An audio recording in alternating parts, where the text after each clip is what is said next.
भाई जरा ध्यान दो, लास्ट टॉपिक था डिस्टेंस ऑफ क्लोजेस्ट अप्रोच। और डिस्टेंस ऑफ क्लोजेस्ट अप्रोच को आपको किस तरीके से समझना है वो जरा ध्यान देंगे आप।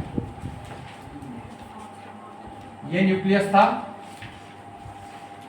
ये entire positive charge of nucleus मतलब प्रोटॉन्स। 79 प्रोटॉन्स होते हैं गोल्ड के अंदर।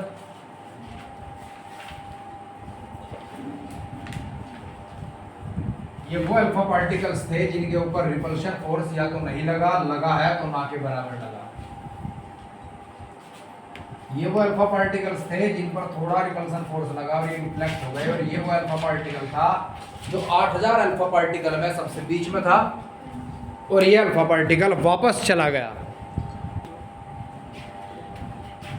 तो भाई जो यहाँ से अल्फा पार्टिकल वापस चला गया यहाँ से लेकर के और न्यूक्लियस के सेंटर तक की दूरी को आप क्या कहते हैं? Distance of closest approach. और ये क्या है? Impact parameter. ये मैंने आपको बताया था पहले भी।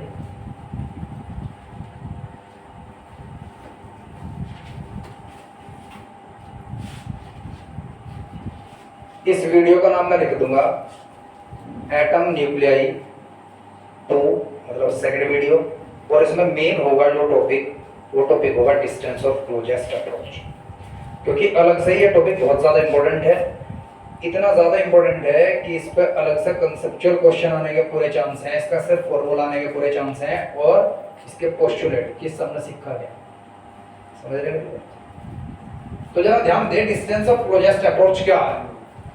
एक चार्ज पार्टिकल आया, वो पॉजिटिवली चार्ज था जिसे अल्फा पार्टिकल कहते हैं, और इस न्यूक्लियस के ऊपर भी पॉजिटिव चार्ज था। इस न्यूक्लियस ने इस अल्फा पार्टिकल को वापस धकेल दिया। मतलब जैसे जैसे वो अल्फा पार्टिकल नजदीक आया, रिपल्शन बढ़ा, उसकी स्पीड कम हुई, मतलब काइनेटिक एनर्जी कम हुई, कम हुई, कम हुई, और यहां आकर के काइनेटिक एनर्जी जीरो। मतलब काइनेटिक एनर्जी किसी दूसरी एनर्जी के अंदर कन्वर्ट हुई। सब क्लियर? क्योंकि energy can nether be created nor be destroyed. तो आप क्या कहेंगे? डिस्टेंस ऑफ क्लोजेस्ट अप्रोच वो दूरी है न्यूक्लियस के सेंटर से जिस दूरी पर आते हुए अल्फा पार्टिकल की total kinetic energy electric potential energy के अंदर तब्दील हो जाती है। Is that clear? Concept clear? Kinetic energy of the alpha particle convert into the electric potential. Concept clear all of you? Concept clear? ठीक है जी। अब जरा ध्यान देंगे, मेन हेडिंग है डिस्टेंस ऑफ क्लोजेस्ट अप्रोच।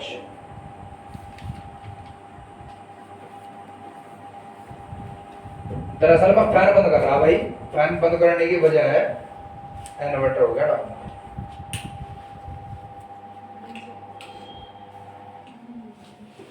बंद कर दो पीछे हो गया। अब जरा ध्यान दो, इसमें लिखो डिस्टेंस ऑफ क्लोजेस्ट अप्रोच में फास्ट फिगर बनाइएगा। पहले सभी फिगर बनाएंगे दोबारा से।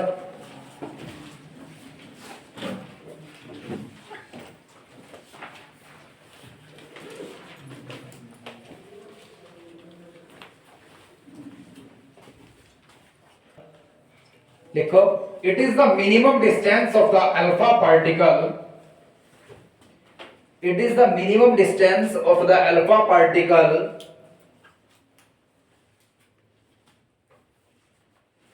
from the center of the nucleus, from the center of the nucleus,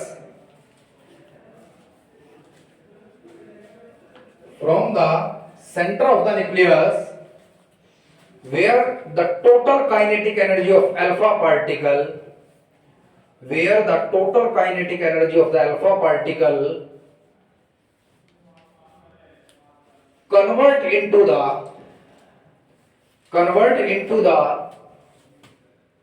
electric potential energy, electric potential energy।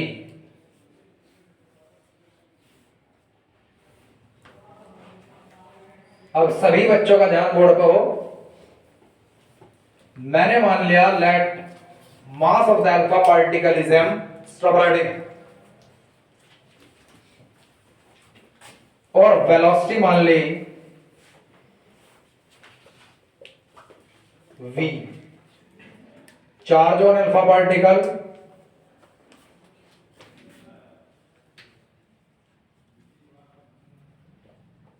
Plus 2E, और चार्ज ऑन न्यूक्लियस, न्यूक्लियस पर charge होता है number of protons Z into charge on one proton plus E। तो plus ZE is the charge on nucleus. Gold के case में atomic number की value 79 है, तो गोल्ड के न्यूक्लियस पर चार्ज 79 प्रोटॉन्स के बराबर होता है। समझ गए आप मेरी बात? इन 79 प्रोटॉन्स ने जिस पॉइंट से अल्फा पार्टिकल को वापस भेज दिया, उस पॉइंट से इस न्यूक्लियस के सेंटर तक की दूरी को डिस्टेंस ऑफ क्लोजेस्ट अप्रोच कहा जाता है। समझ गए आप मेरी बात? आपकी समझ आ गया? तो अल्फा पार्टिकल की काइनेटिक एनर्जी क्या होगी? Kinetic energy of alpha particle, पूरी मॉडर्न फिजिक्स के अंदर आप काइनेटिक एनर्जी को T से रिप्रेजेंट करेंगे, क्योंकि 1/4 पाई एप्सिलॉन नॉट को आप T से रिप्रेजेंट करते हैं। Is that clear? Higher education में जब आप बढ़िया सी किताब पढ़ोगे तो वहां काइनेटिक एनर्जी को T से रिप्रेजेंट किया गया है। अल्फा पार्टिकल की इतनी काइनेटिक एनर्जी थी। Electric potential energy, electric potential energy का फॉर्मूला मैंने U मान लिया। इलेक्ट्रिक पोटेंशियल एनर्जी को 1/4 पाई एप्सिलॉन नॉट को K लिखते हैं। Charge on proton and number of proton, मतलब charge on nucleus into charge on alpha particle upon distance. Distance क्या मान लिया था हमने? R0।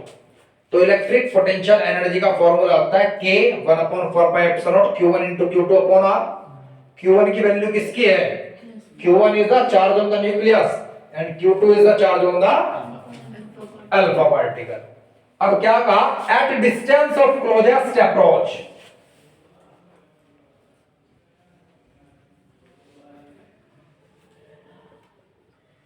क्लोजेस्ट अप्रोच पर हाफ mv स्क्वायर, मतलब काइनेटिक एनर्जी किसके बराबर हो जाएगी? K Z square 2/R0। तो यहां से मेरे पास R0 का जो डेरिवेशन आया वो हाफ mv स्क्वायर आया, और R0 की value in terms of kinetic energy आप इस तरीके से लिख देंगे। Is that clear to all of you? Concept clear जी? 100% समझ आ गया? अब जरा ध्यान देंगे। मैंने आपसे एक बात डिस्कस की थी, जब मैं उतना ही थिन कर सकता हूं सिल्वर को और उतना ही थिन कर सकता हूं गोल्ड को, तो यहां गोल्ड यूज क्यों किया? सिल्वर कम एक्सपेंसिव था, गोल्ड ज्यादा एक्सपेंसिव था, तो सिल्वर क्यों नहीं किया? दरअसल सिल्वर के केस में अगर मैं ध्यान देता हूं तो सिल्वर का जो एटॉमिक नंबर है वो गोल्ड से कम है। जब सिल्वर का एटॉमिक नंबर कम है तो उसके अंदर प्रोटॉन्स की तादाद कम है।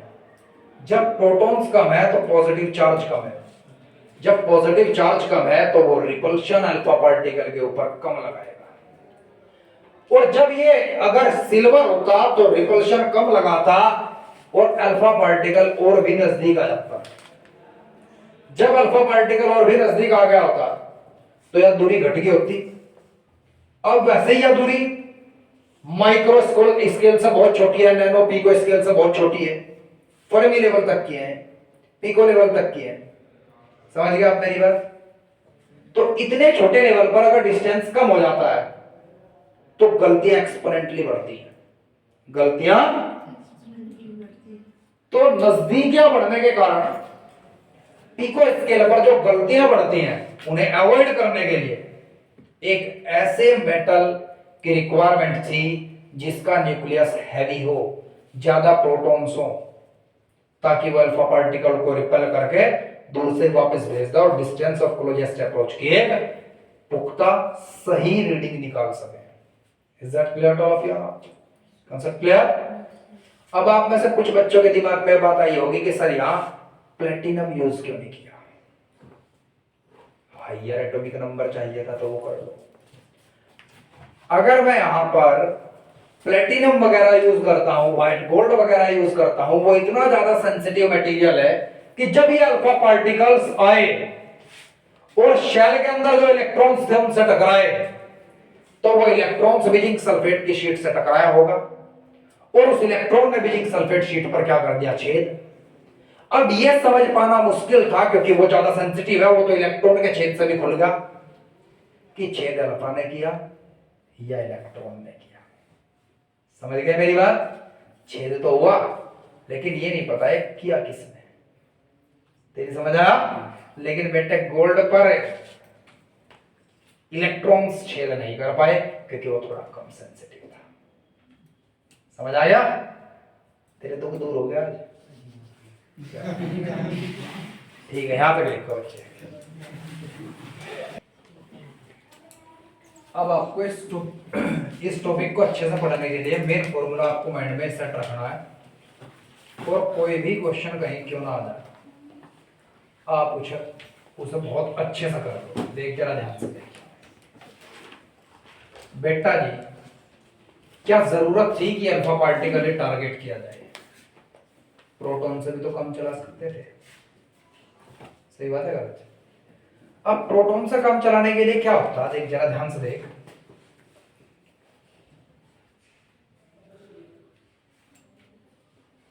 न्यूक्लियस पर चार्ज है पॉजिटिव और प्रोटॉन पर प्लस ई। ठीक है, एक चार्ज हो गया और अल्फा के केस में है +2।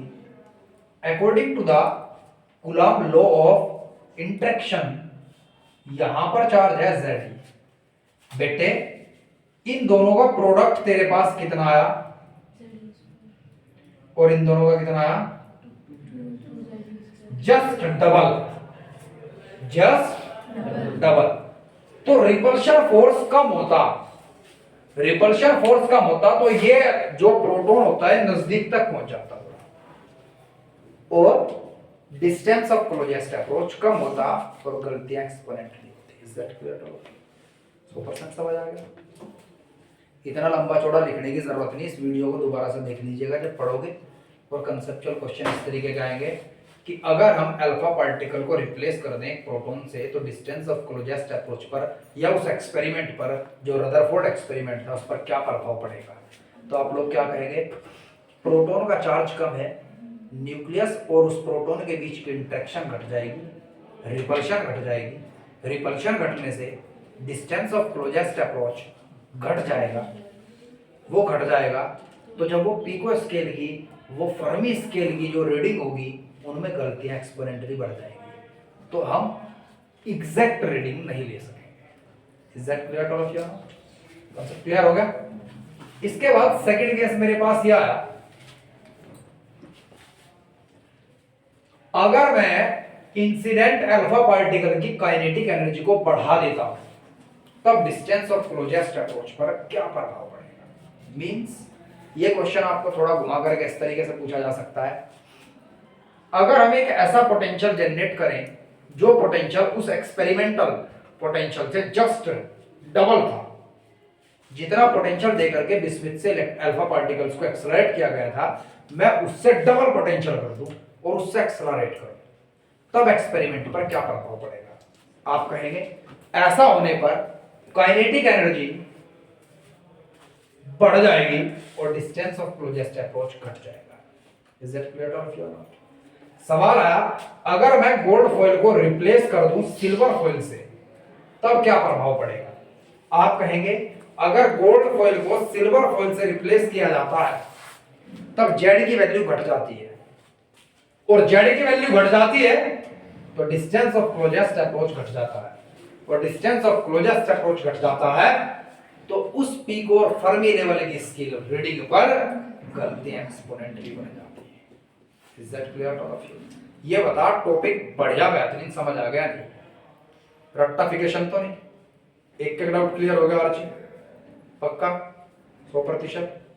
ठीक है। अब ये क्वेश्चन एक बार आप 2 क्वेश्चन लिख लीजिएगा, जल्दी लिखो fast. what will be the effect on the distance of closest approach? What will be the effect on the distance of closest approach in the main experiment of Rutherford? In the main experiment of Rutherford,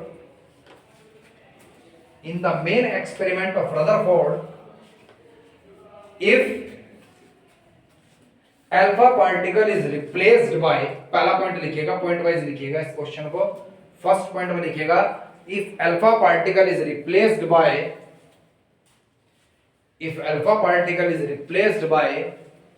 proton, और second case लिखिएगा if kinetic energy of alpha particle became double. If kinetic energy of alpha particle became double.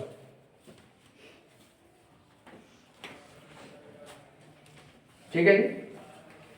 आप सबसे पहले CBSE में या आप ISC board में हो तो किस तरीके से क्वेश्चन के आंसर को रिप्रेजेंट करते हैं, जरा एक बार वो देख लो पहले, क्योंकि 2 नंबर के लिए इंपॉर्टेंट क्वेश्चन है, 2 नंबर का सब्जेक्टिव क्वेश्चन ही होगा.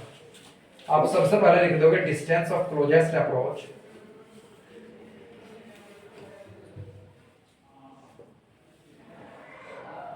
r0 is equals to 2kze square upon half mv square. पहला case r0 directly proportional to e, मतलब चार्ज. सही बात है. If we replaced alpha particle by proton,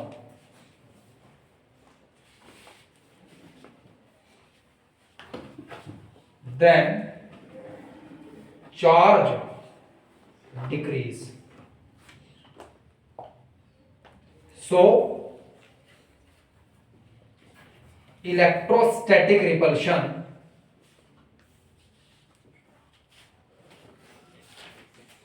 between nucleus and proton decrease, due to which distance of closest approach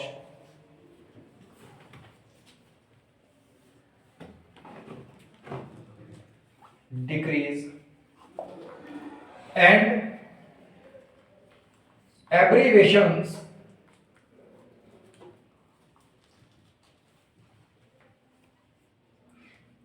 of Pico and Fermi level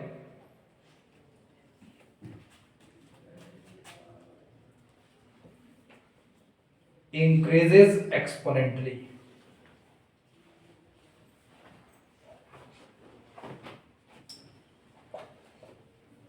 Concept clear or not?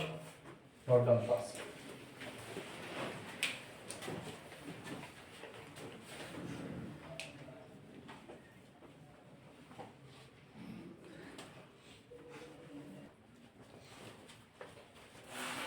Second question है कि kinetic energy बढ़ जाए तो क्या फर्क पड़ेगा. Kinetic energy बढ़ेगी तो डिस्टेंस ऑफ क्लोजेस्ट अप्रोच फिर से घट जाएगा. If kinetic energy increase r0 decrease and Pico and Fermi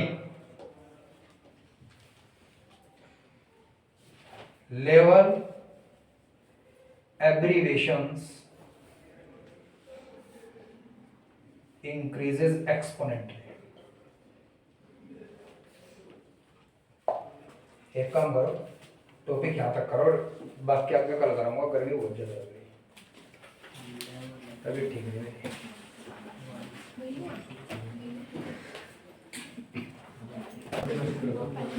भाई जरा ध्यान दो, इस क्वेश्चन में लिखा हुआ काइनेटिक एनर्जी डबल हो जाए तो ये भी साथ साथ लिख दीजिएगा r0 बिकेम